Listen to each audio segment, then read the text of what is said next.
First off, I want to introduce myself. I'm Brett Knowles. I'm the CEO of Hirebook. I've got about 35, 40 years of experience in this space. I started off teaching at Harvard, helping them develop activity-based costing standards, which has moved into this new world of performance reporting.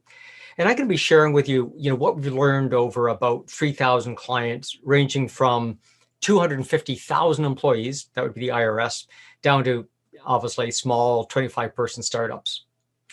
And most importantly, the reason that we put this on is I'm going to share with you a revelation that we came across over the last 6 months of some of the work that we've been doing that, in my mind, has completely changed the whole agenda of how we do strategy execution.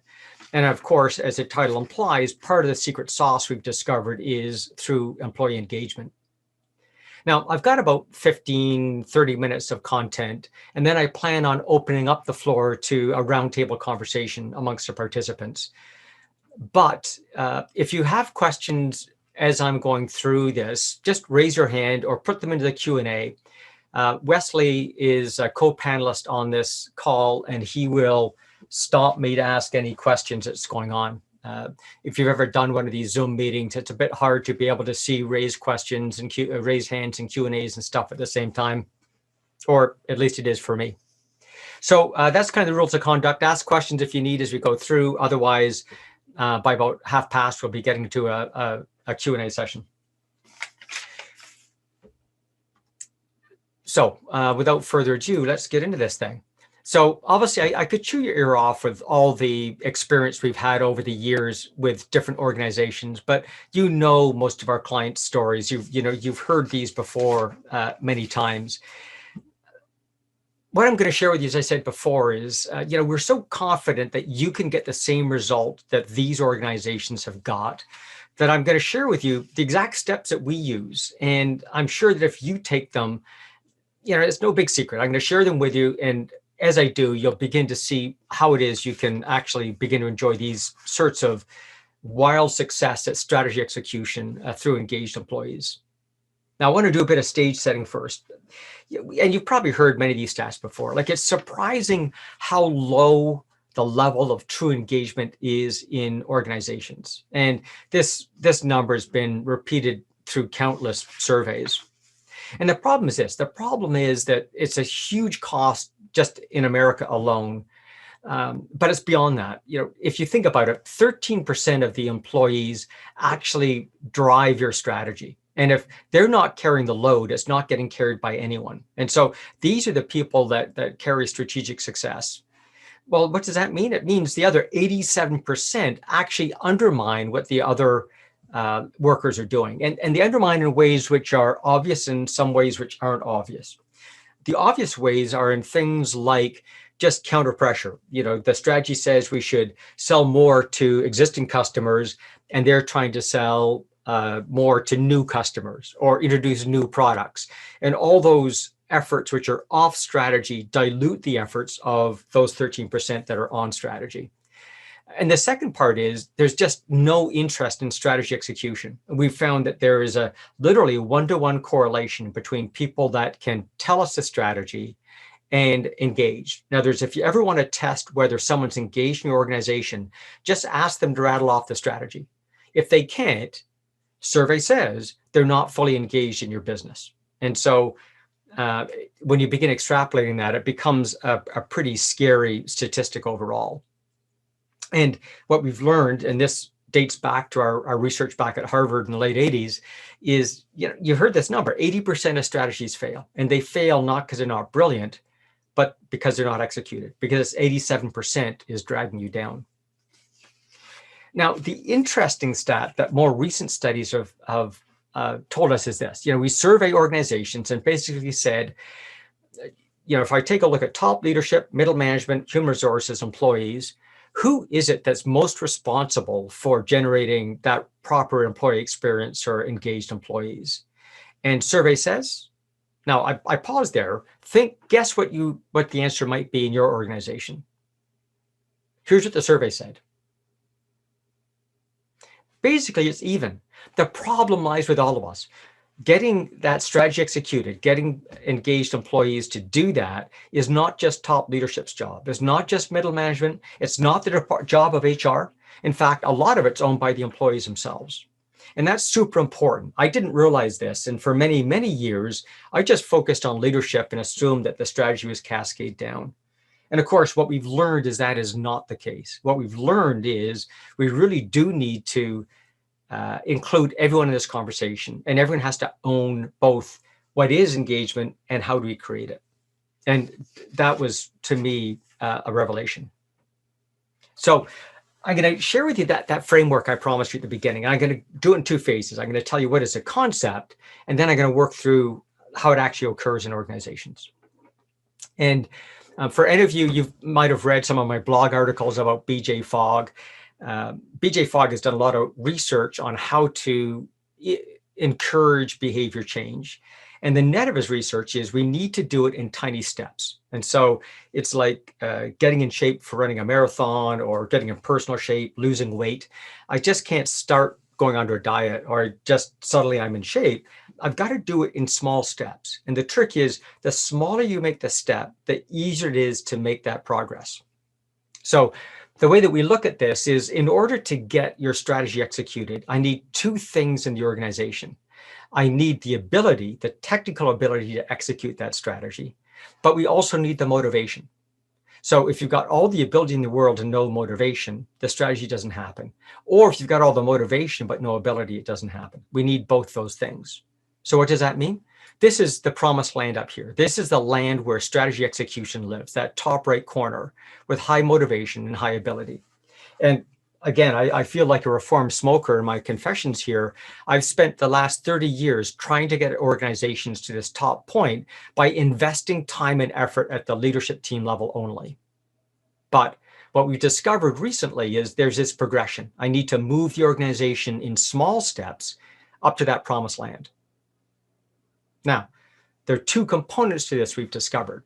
One component is we need to build the team. So any of you that have read my blogs or videos, there's, leadership is a socio-technical equation. There's a technical aspect to being a leader and there's a social aspect. And the theory is leadership is 80% social. So the technical stuff is things like OKRs and scorecards and balance sheets and P&Ls and all that kind of good stuff.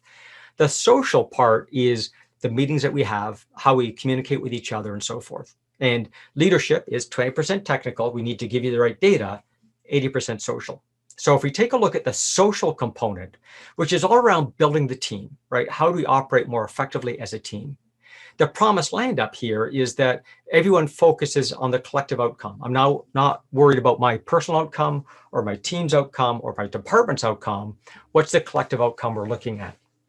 Now, the small steps basically are the following. One, we need to build trust. So inside the team, we need to trust. And what does that mean? It means I need to be able to bring difficult topics to the table and not be worried that I'm going to be ostracized. I need to be able to put up dumb ideas and have it accepted by the team. I need to be able to understand what I bring to the table and how I bring it to the table, and trust that the team's going to support me. Now, the small step up from that is now I need to be able to deal with conflict. So you think I should do it one way, I think I should do it another way. How do I deal with that conflict in a way that allows us to progress? And again, you can't do that unless you built that foundation of trust. But I can't get to the promised land of, focus on collective outcomes if I don't have the team trust and I can't deal with conflict, etc. Next step. The next step is we need to build an environment where performance, the strategy, is owned by the entire team, right? I need to create a structure where I can buy into it. If you've read Daniel Pink's book, Drive, he talks all about purpose. People need to understand their purpose. And of course, they say it's a millennial thing. I think everyone needs to know, how does the great work that they do as an individual eventually ladder up to the higher calling of the organization, that overall purpose? And so I need to build that understanding and that collective passion in the team. Then the next major milestone is embracing accountability. understanding that in this team, we all are accountable for different parts, and we all understand what we're accountable for, and I know what my teammates are accountable for, and I can trust them to get the job done. So that's the social side. Now, and we did a bunch of experiments, and this is awesome, man. If you get this nailed, most of the problems go away. But then we began to discover there's sort of an echo, a minor tremor that was happening behind it. And it was minor in some organizations, major in others. And that's just about business acumen. And to me, this was a surprise because I've lived my life. I've been a professor of business processes and been, read a couple of books on it now. And I assume everyone understood business issues and business capabilities. Not the case. So again, when we unbundled that, what we found is overall in this top execution lives here square, we need everyone to think strategically, not tactically, but strategically. In other words, I understand what the overall goal of the business is. And based on that understanding, I can make decisions consistent with leadership without asking them, do I turn right or left? And so what are the steps to get there? Well, right at the beginning, it's literally learning to see performance. We're startled as we did some of these early surveys in this research to find that you interview some people, and they could be frontline workers, or they could even be leadership members. Some of them never look at the performance of the process. They only look at their task. They worry about how many invoices they processed, or what the overtime hours were for their team or something, but never looked at the performance of the team.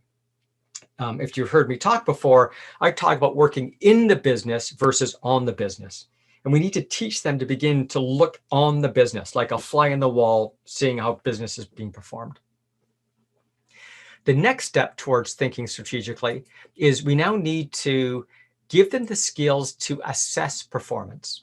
And again, that seems straightforward, but it's surprisingly difficult. How do I know when I should give my team, a red, yellow, green? Now, and I'm going to talk about red, yellow, green. There's actually a bunch of social stuff to that too. Think of it this way. Think of green is I'm hitting target or I'm above target, everything's fine. Yellow or amber means I'm behind target, but I can get there with the resources I was given. And red means send help. Red means I've done everything I possibly can to achieve success, and I just can't do it with the resources you've given me.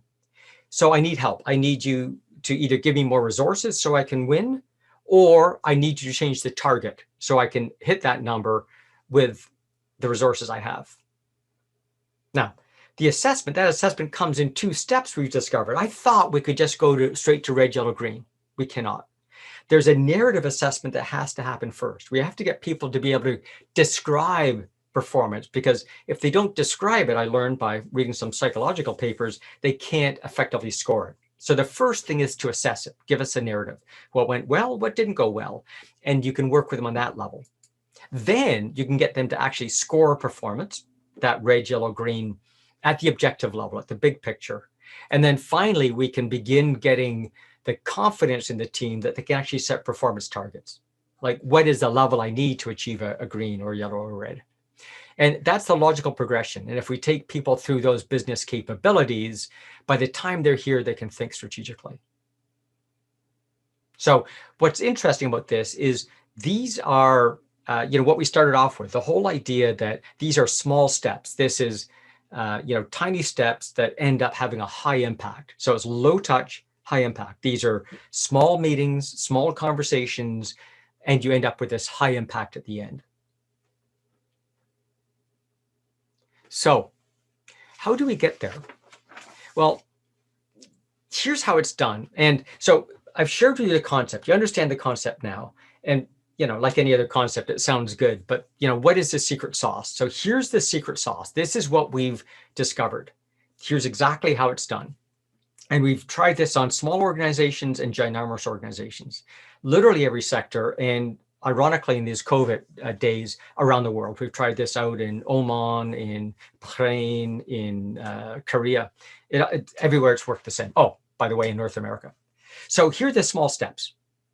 Around building trust, what we do to begin with is just think of a simple survey, and it can be anonymous. So how do I feel about my work today or this week? 5 stars from awful to great. And it's anonymous. So we can consolidate those results and imagine the next week you meet with your team and you just talk about what that average score was. And maybe take a look at, how many people had a 1-star or 2-star, how many people had a 4 or 5, and just have that conversation. And what we're trying to do is build trust. In other words, help people feel comfortable being able to talk about that performance with each other and be comfortable with giving it a 2 and being able to discuss it and feel confident that that was the right answer, or learn what I should have scored it with that broader wisdom. But more importantly, we're beginning to see performance. We're understanding that we can take a look at this as a system. That's the first step. The second small step from there is to make it not anonymous. But I can only do that if I built the trust. When it's no longer anonymous, I'm going to give myself 2 stars, and I know fully well my boss is going to know that I did that, and even be able to see additional details. Now, that's being brave, right? I can only do that if I've got trust in my team. Otherwise, people game the system. Let me try that another way. Imagine if I said to you from the outset, we're going to have people score these 5 stars, but it's not anonymous. What you're going to say to yourself is, everyone's going to game the system. I'm worried that my boss is going to see it. I wouldn't possibly give it a 1 star. Well, that's the issue. The issue is, if it is actually a 1 star, we need to have the strength in the team to be able to tell us it's 1 star. Because you as a boss might not know that, and the emperor has no clothes. So we're trying very hard to make sure that we've got that transparency of ownership and trust so that we can take that next step. Now, there's a step beyond that. And again, this has been interesting for us in these COVID days. So what if I've got that pulse survey, but I also ask some pre-assigned questions? Now, we've got some pre-assigned questions that our researchers have told us are the right 4 questions. The 4 questions that we ask are, what went well last week? And the purpose of that is to help people reflect on the week that's gone on and understand and self-reward for great things that have happened. And that's an important step, psychologists tell us, because without that, we harbor on the dark side and things that went wrong. This allows people to understand, hey, I did make some gains last week. And it's tough to see, right? Because it's like watching paint dry. We don't see it day to day. Question number 2 is, what are you planning to do next week? And the purpose of that question, the psychology behind it, is we want everyone to begin looking forward, to begin planning. And it seems silly because as senior managers, that's what we do all the time. But lower down the organization, they don't have that capability. So we're building the capability of beginning to think about planning. Question number 3 is, what are the blockers you expect to have? Again, this is about planning, about problem solving in advance, and about not panicking when an event occurs. I've seen it in my mind. I've figured out what that might be, and therefore I'm going to be better able to deal with it. Then the last question is, how can the team help you get around those blockers? In other words, it's fine to ask for help, and the team, the expectation is that they're going to help you achieve success, and you can depend on them. So what this allows us to do is to name and deal with conflict, right? As we discuss, what happened, why you got 1 stars, what things went well, what things didn't go well. I'm dealing with conflict inside the team. And I'm doing that narrative I described to you about performance. And again, it was a shock to me. Research indicated we should do it. We experimented, and man, it was just black magic. It was totally awesome what it did to the teams. That's sort of step 2. Step 3 is now being able to actually score performance. So we're actually going to give it a red, yellow, green.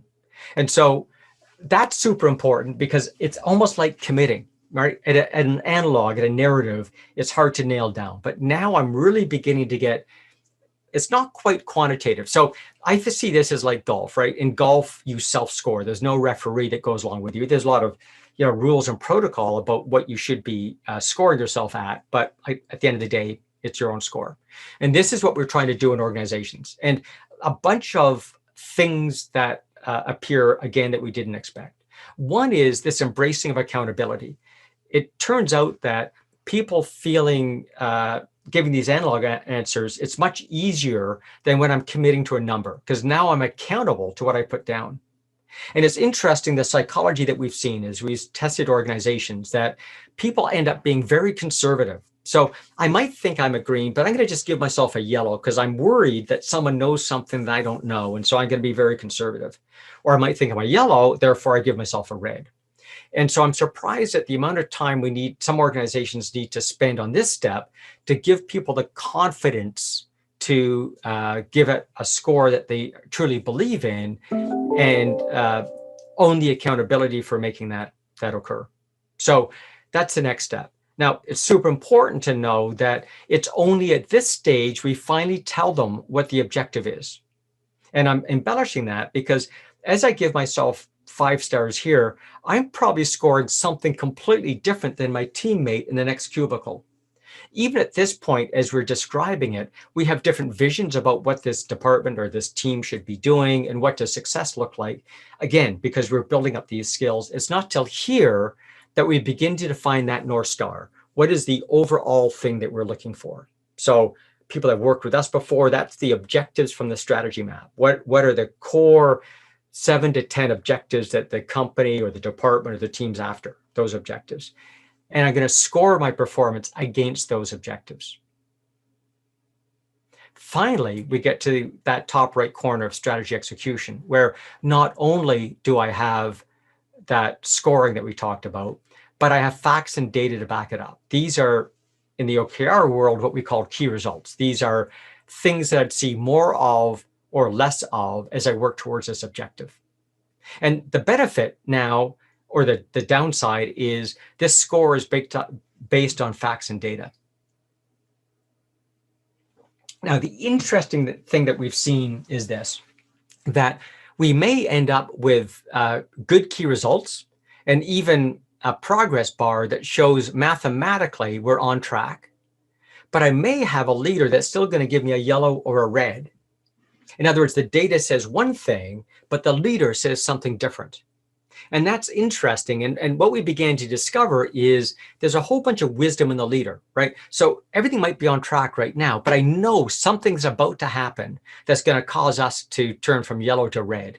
And so I don't predict we're going to make that overall target. So maybe I know there's going to be a strike, or there's going to be a line stoppage, or we're going to go into COVID lockdown again. Who knows what? But we need to look past the raw numbers and have the confidence. The individual has to have the confidence that they can give us a score that's different than the numbers. And what we've discovered is you can't make that happen, even in high-performing organizations, if you haven't been through this journey. I'll phrase that in a different way. When we go to numbers-centric organizations, so I'm talking about aerospace companies that live by numbers, pharmaceutical companies that live by numbers, even market research companies that live by numbers, many organizations don't have the maturity to give this a score different than the numbers. And even if you look at people afterwards, when the end of the quarter comes or month comes, and we didn't make our number, and you interview that person, they go, well, yeah, we knew that 2 months ago. Well, why'd you give it a green? And well, because that's what the data said. What if we could build the muscle, the capability, the confidence in your team that they could give it a red, even though the numbers say green? That's what this, buy-in and accountability gets you. And it's intriguing how many times these numbers are different. In fact, what we ask usually is one extra step. And the extra step is add in a 1 sentence, or actually 3 sentence narrative about why that color is different. So imagine I gave myself a red. We're going to answer 3 questions. What? So what? Now what? What happened that made it go red? So what? What happens if that continues for 6 weeks? And now what? What do you recommend? So now we're asking people to begin thinking strategically. We're saying, based on the numbers and the confidence you have in the targets, and the fact that you understand how to score performance, and the fact that you have the ability to assess what's going on, why is it it's red? And so the what in 1 sentence tells us what happened beyond the numbers. So the what could be, we know we're going to have a problem with COVID. The so what is, we expect this to happen for another 8 weeks. Then now what do you recommend we do about solving that problem? So what's interesting about this is the whole idea of the concept, which I did to begin with, build trust, deal with conflict, and the mechanics of how we do this in the organization. In fact, as we've taken a look at organizations and begun to drive this forward, we've come up with this metaphor of walk, jog, run.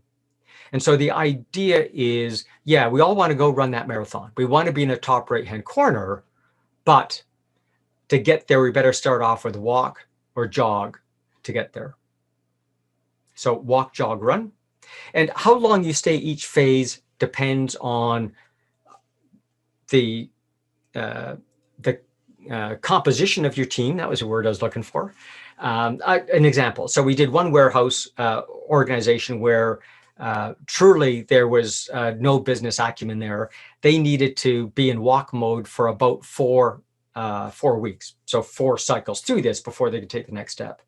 We did another warehouse where 3/4 of the warehouse team had been there for at least 5 years. In fact, 1/4 had been there for 15 years. And we found that they could get through the walk phase in just a couple of weeks. Why? Because they had a bunch of mentors and more senior people in the team, and they pulled the team through faster.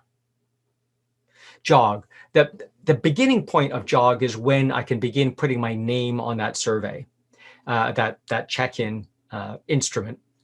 And the end point is when I've scored it red, yellow, green based on no data. And then, of course, run is building that skills up around facts and data. Now, what's interesting about this is when we've taken organizations, to begin with, as I said before, my confessed smoker story is for literally 30 years, I tried to get companies to start at run. And we did that by investing time, effort, money, training to get the leadership team up to that run speed. And I think we succeeded on the whole. I mean, we've got phenomenal results over the years, but we found in some cases, there's a lot of degradation. And research now tells us it's because we didn't build this foundation. What we've discovered is we can actually get organizations to run with order of magnitude less effort. And it's that low touch, high impact by taking them through this walk, jog, run thing. So many of the projects you've been involved in are trying to get you to start off at this run phase. You're better off starting off in the walk phase. Now that we've sort of figured this out, we've begun showing this story to our clients, and we've asked clients to vote on where they think their team, not the organization, but their team, where their team should start. And the numbers are phenomenal. In literally every single client that we've asked this survey to, over 60% say that they should start at walk. And ironically, the other 40% say we should start at a slow jog, not a fast jog. In other words, 100% are in these first 3 steps. And that's interesting because some of these teams are warehouse teams like I described before, but many of them are executive teams. And I think they realize even inside the executive team, it's about bench strength and individuals' confidence that they have that ability to start off at jog or run. And when you give people the option, they'll go for a walk or jog. So that's kind of the storyline. And I got to tell you, it's a revelation. And it's a revelation for me because literally we can get customers through this process probably, I'm going to say 30% of the time, effort, and cost that I would have proposed to you 6 months ago. And when we take a look at the results, they're the results that you would expect. In other words, they're phenomenal order of magnitude changes in how the organization performs. And of course, the statistic you've probably all seen before is this process gives you about a 20% boost to your strategy execution. What I'm interested in is all the soft stuff. We see lower burnouts. And this number, 125, is in the post-COVID world. In other words, we're seeing when you compare cohorts, ones that have been through this, after, this time last year, they've got about 125% less burnout. When we ask people, they're more committed to the organization. They tell us that their leaders are more effective. And I emphasize that because it's kind of funny, right? It's the same leaders, but now they've gone through the walk, jog, run phase. They finally understand what the leaders have been saying to them for a long time and score their leaders as being more effective.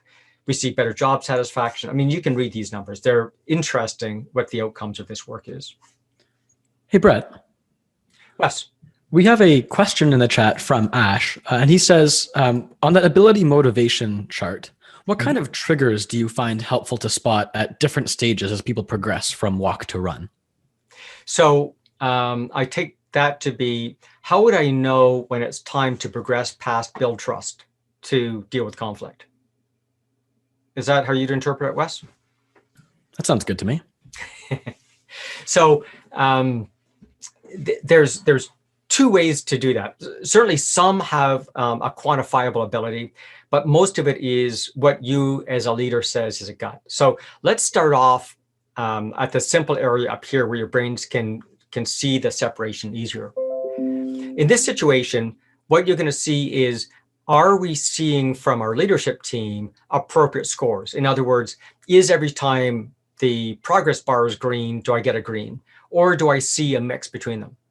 Our experience tells us there's about a 30% of your objectives will have a different assessment than its mathematical score. And so I'm looking for that. Am I at that 30% yet? But to a certain extent, you as a leader should be able to take a look at the key results, understand what's happening to look at that. But my final point here is you've got the benefit of hindsight. At the end of the quarter, I can see how we ended up, and then take a look at what the assessments were during the quarter and see whether we collected that wisdom. So this part's easy, right? Because I can begin doing that with facts and data. When I get down here, again, I can eventually do the same thing by looking at these scores based on number, but I'm more interested in the conversations. So are people understanding that they own the score? And do they have confidence in the score that they have exhibited? And you'll see that in the meetings. The major threshold is at the point where people will allow you to put their name on that survey. And I emphasize that. So the trick to move from walk to run is you say to your team, we've now spent this time together, and I'm really comfortable with how we're working. I really think that we're communicating well. I'd like us to take the next step. I'd like us to be able to change this from being an anonymous survey to be a named survey, and allow them to make that choice. Now, you need to decide at the beginning, before you do that, is it majority rules or is it unanimous? In other words, do we need to wait till everyone in the team says we can do it, or is it the majority? My preference is unanimous, but every organization does it differently. So measure milestones. Can I put my name on it? And do the facts and data back up and experience back up those scores? Within those, it's degrees of gray. The thinking is this, that when you begin to see the sorts of comments you put in, and it's hard for me to describe, but it's interesting when you first do this, some of the comments that come back. So things like what went well this week, you'll see a comment not about the business, but about something else. Like, I was able to get a good parking spot all week long, or I like the new coffee we're using. And so at that point, you see that people are not looking at the business yet. They're not seeing performance. And so you'll be able to coach them towards that better thinking, and you'll see a better quality of answer coming on. The test generally here is when you see the sorts of answers that you would give if you're doing the survey. Now, none of those are hard numbers, and you'll find that if you take a step, if you move from walk to jog and you shouldn't have, it's easy to take that step back. You can go, you know what, when we did the name survey, all of a sudden everyone gave us 5 5s. Don't think that's what really happened. Let's go back to the anonymous for a little while and build up that strength. So again, it is like getting ready for that marathon. Different people get up in that fitness level at different paces. We just need to move according to their pace. Let's actually ask that question. So this is a lead on to Ash's question. We're going to open up the poll now. And what I want you to do is think about, where would you recommend that your organization starts? Do you start on the walk, the run, or the jog? And if I do this, if I launch polling, through the magic of technology, a poll should be showing up on your screen. It's anonymous, so we're not going to nail you to this one later. Just let us know where you think your organization should start and some of you at jog. So this is, interestingly enough, exactly what it is that we've seen in the broader audience. I'm thrilled to see that. Frankly, I'm surprised because you never know what happens in these online polls, but that's quite interesting. I want to sort of turn this over to more of a round table conversation. What we've discovered as we've worked with organizations is that there's kind of barriers between each step. And it was Ash's question was somewhat indicative of that. Like Ash's was kind of, how do I know when I'm ready for the next, take the next step? The inverse of that is, what are the things that would get in the way between each step? And what we found is there are often some barriers that happen before you even get going. Once you are in that walk, it's anonymous, it's just 5 stars. There's some barriers that I need to get past before I get to jog, where I can begin to have the named surveys or check-ins, and then begin to scoring at red, yellow, green. And then there's other barriers that I bump into before I get to the run stage, using a full OKR with, facts and data. So I want to open this up now. First off, questions about where you might have barriers, because I'm sure I didn't cover everything in these slides, and I'm certain that if I open this up, there'll be stuff that I missed that we can talk about. I guess one answer, which is one of the barriers we have is leadership doesn't even really know that this is a problem. So I guess that means engagement in the organization at lower levels isn't quite realized by leadership. Yeah, well, so we're trying to poke on 2 things here. One is about strategy execution and its relationship with the employee engagement. So in situations where leadership doesn't even see the problem, it could be, just to be pedantic about it, it could be they don't see that we have a strategy execution problem, or they could not see that we've got an employee engagement or the employee engagement's contribution to strategy. I'm going to assume they know whether their strategy is getting executed or not, because at least once a year when they report back to the board, they've got to fess up on whether they achieve those things or not. So I'm going to assume that question is more around getting the organization engaged around strategy execution. And so that's a barrier that I would, see as this pile of rubble even before you begin. So there's several ways to help combat that. Now, obviously, one way is just the annual employee survey that takes a look at employee engagement levels. And depending what the questions are, they can even hint around that strategy execution. So sometimes you have that data available to you. In other cases, you may not have an annual employee survey or don't have clean data. We can take a look at what I'm going to call indicators. So what does your employee turnover rate look like compared to other organizations in your sector or in your region? Now, unfortunately, that data is bad for this last year, right? Employee turnover information post-COVID is pretty tough to come by.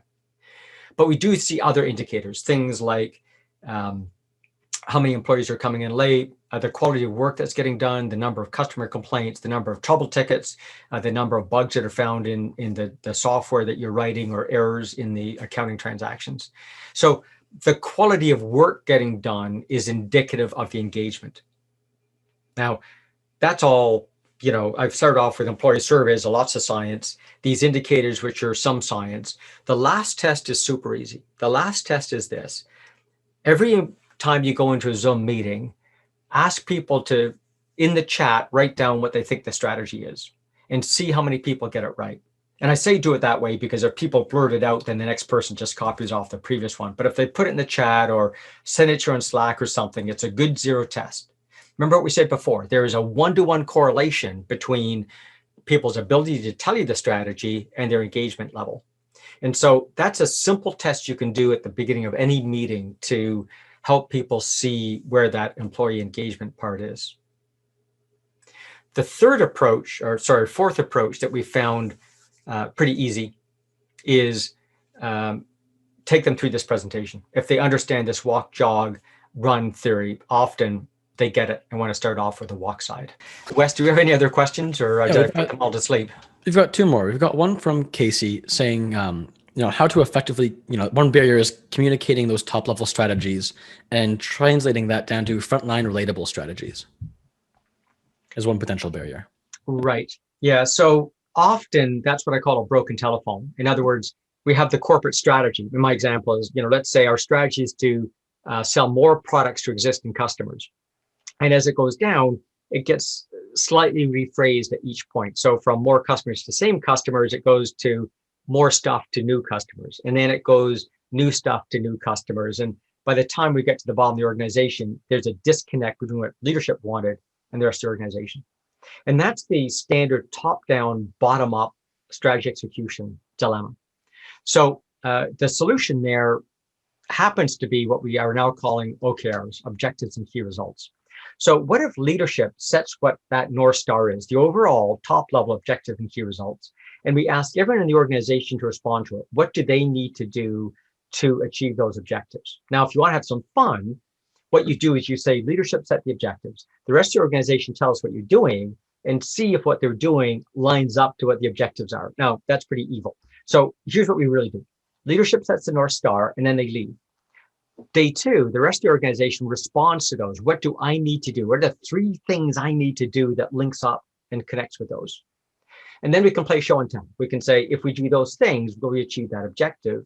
If yes, then let's turn it on. Let's begin using those as part of the solution I just described to you, and begin seeing as we use it day to day whether we get those results. So I'll go back a couple of slides to show you what that looks like. So the idea is the objectives start at the corporation at the top level. As I cascade it down the organization, I'm going to talk about what the team needs to do. So imagine this. We've got the North Star. It's on the front door when you go in the building. Now, as I fill in my 5 stars here, I'm filling it in with respect to what that North Star is, although I might not know what the connection is between what leadership wants and what my department does. And what we're doing here is slowly closing the gap. We say, this is how I feel about my job. Then I begin getting into the narrative. Now, when I begin scoring it, that's like where those 2 fingertips touch. I've got the strategy coming down and how I feel about it here. So this is where those things begin to connect. Now I have a top-down, bottom-up feedback. And this bottom-up feedback is going to tell me whether I'm aligned or not, and are we getting the results that leadership needs. So once you have this structure in place, once you're up and run, I never have that problem again, because literally it's instant. Monday morning, I change my priorities. By Monday afternoon, the whole organization is now aligned in this new direction. And so I get that feedback beginning on Tuesday morning. So with the pace of business, that's how that gap now gets closed. Perfect. Looks like we're good to move on, Brett. As in no more questions. No more questions. Oh, we've got one more actually from Rajan. In your work, have you come across a fear of not having a full day's job as a barrier, given that new strategies typically aim at higher efficiencies? That's a brilliant question. And I'm going to hop my soapbox. You guys go get a coffee. It'll take a long time. No, Michael Hammer in Re-Engineering the Organization did some research that indicated we're only 3% value added. In other words, as seen by the eye of the customer, only 3% of the work that you do directly links to making the customer happy. In other words, we're 97% waste. 97% of your day is not spent on delivering what the customer wants. Now, that's an awfully scary number. But what's interesting about it is if we change that 3% value added to 6%, in other words, 94% of your day is still a waste, I would have doubled the throughput of that business. Double the throughput. And merely, if you look at it mathematically, it means instead of working from 9:15 in the morning, you might have to work till 9:30 or 9:45. In other words, already a lot of your day is not necessarily value added. And one of the interesting things about this OKR process is it identifies the work that you do that doesn't add value. In other words, you might find that half your day is spent on things that never show up as a key result, one of those blue bars we saw in that chart. Well, you're just going to stop doing that stuff. And so, yes, in theory, you should be able to earn all your salary without putting in that full day. I heard a joke recently where someone said, with this new working from home process, I'm far more productive. Should I still be, should I put in the same 3 hours of work that I actually get done in the office, or should I be working for, more than that? So The question remains that this is a productivity tool. We do see that on the average organization, you get a 20% boost in performance. Now, you should be using that boost, I would argue, to get better competencies and be more competitive. But in theory, you could work 20% less and be at the same endpoint and earn the same salary. Okay, so you've made it all the way to the end. So as a reward, I want to offer you a couple of things. And not a couple of things, but 3 things. Thing number 1 is this walk, jog, run thing is what we've built into Hirebook, an OKR solution. And because you made it this far, I'll give you free access to our enterprise version for a month. Now, we do fair billing, which means it's not a flat contract. We just do $10 an active user a month. So later on, if you've got an organization of 500 people and only 100 are using it, you only pay for 100, not for 500. But I'm going to give you that for a month. But wait, there's more. I'm also going to offer to onboard your organization into Hirebook for free. Typically, that's like a $2,500 cost to get your existing objectives, your existing key results, get them into the tool, get your employee list in, build the organization chart, all that kind of fun stuff. And then finally, I'm also offering to sit with your executive team, give your company-specific consultation to help them see what we've discovered in this meeting. Take them through the whole story of walk, jog, run, help them figure out where they should be on that overall equation. So because you made it this far, happy to do those 3 things. As they say on TV, it's a limited time offer. If you get back to me book the time with me before March 19th, I'm happy to give you these things to give you a reward for having made it this far through the webinar. Brett, there's one question in the chat related to this. Somebody asked, how easy is it to implement Hirebook? Does it take much to get an entire team on board and their information into the system? Typically, the onboarding for Hirebook, our work is about 2 hours to get your employee list put into the tool. And I wondered with the onboarding people why it was 2 hours, but it turns out most people's employee list is pretty messy. So we've done a couple of clients where they've got a clean employee list. Literally, they're operational by lunchtime of the same day. So an hour or so to get the organization chart in, a couple of hours to put in your objectives and key results, and you're up and running. So it's a very, very quick process. In fact, many of our clients start with the free system, get that up and running, and within a week are actually on the full enterprise system across the organization. And that's with no outside help at all. Cool. Well, no other questions in the chat right now. All right. It's time for you to wrap up. Yeah, I guess so. Well, I want to thank everyone for joining us in this session. I felt a high need to tell you what it is we've learned about this, this low touch, high impact outcome. And I'm excited that I've been able to share it with you and you can begin to think about how to apply it. As I said in that last slide, feel free to give us a call. I'd love to have a conversation with you about how you can apply this in your organization. Okay. Well, on behalf of Wesley and myself, I'd like to thank everyone for your attendance today. Thank you. See you all soon.